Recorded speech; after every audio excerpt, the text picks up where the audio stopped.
I am Danny, and welcome to my channel, Danovator, where my experiences become your adventure. Today we are going to Reno, and then we will travel to Amsterdam, all in one day. But we don't need an airplane. We can drive to these locations, because they're all located here in South Georgia.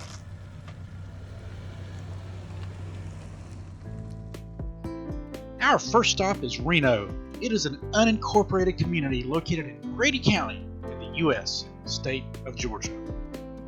This place is called the Coffee Shop. The person who runs this business is a talented artist. Just look at this mural that they painted. The business used to be Maxwell Grocery, and I am assuming that's what the painting depicts. The ruins of this building was known as the Connell Brothers Store, or just the brick store, because it was the only store building in Reno that was made of brick. This store was a general mercantile store that carried just about anything that the locals needed. The history that lies within these ruins, unfortunately, will soon be lost in time. Reno even had its own post office, and the train whistle could once be heard from the Pelham and Havana Railroad. These are all but distant memories. One memory that was kept alive is the old Reno School.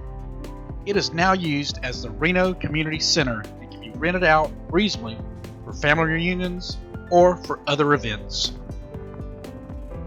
You are looking at how it may have looked in the late 40s to early 50s.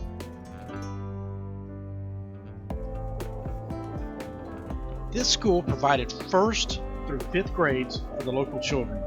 High school age kids had to go to nearby Cairo, Georgia.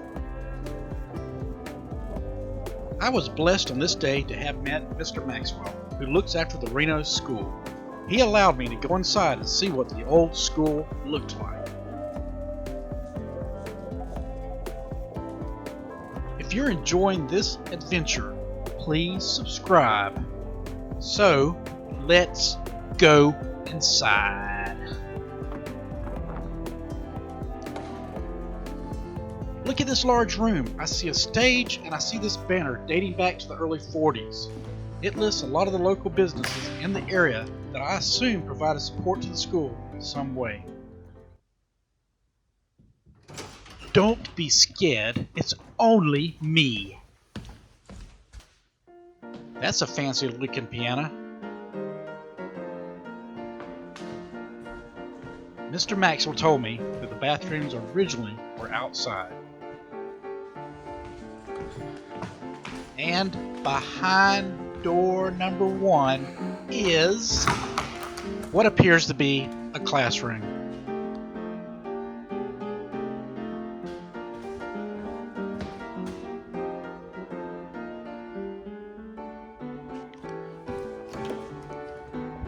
Across the hall is this room. Would this have been the cafeteria? I wish I was back in the 1940s. I bet they actually had good food in schools back then.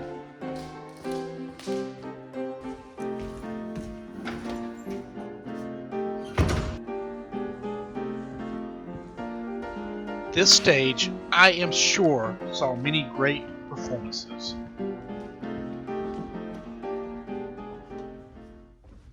The bell is rung for the last time, and school is out.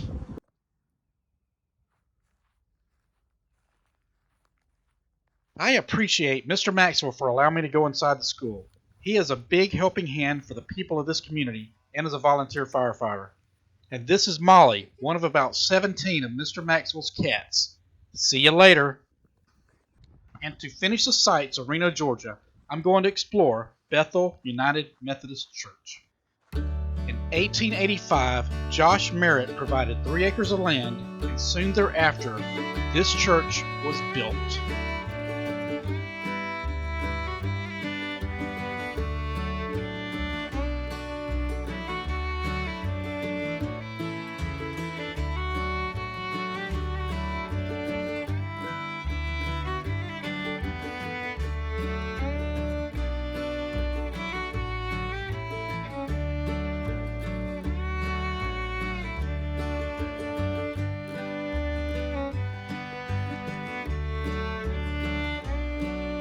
The central air conditioning and heating unit has long replaced the wood-burning heat of this church.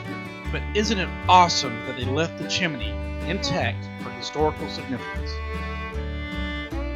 It's now time to go to our second destination, Amsterdam, Georgia. On my way, I witnessed this intense house fire in Calvary, Georgia.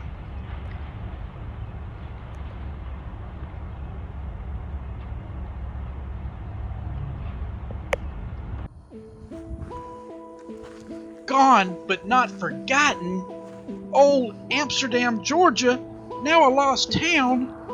What is the world coming to?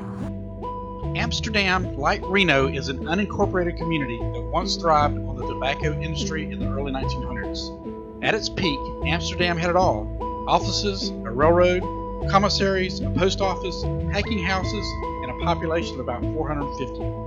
Once the tobacco industry in the area dried up in the 1960s, the land was sold to the Coastal Lumber Company. Guess what? I did locate something very interesting here in the Amsterdam community. Let's go check it out. So this is what's located off the highway, about a half a mile behind those signs for Amsterdam. Looks like a little quarry. The Amsterdam Quarry, I reckon.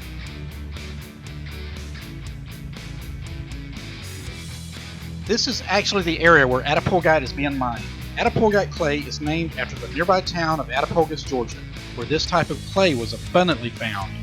Near this mining site are two companies, Active Minerals International and BASF Corporation, which processes the clay's byproducts.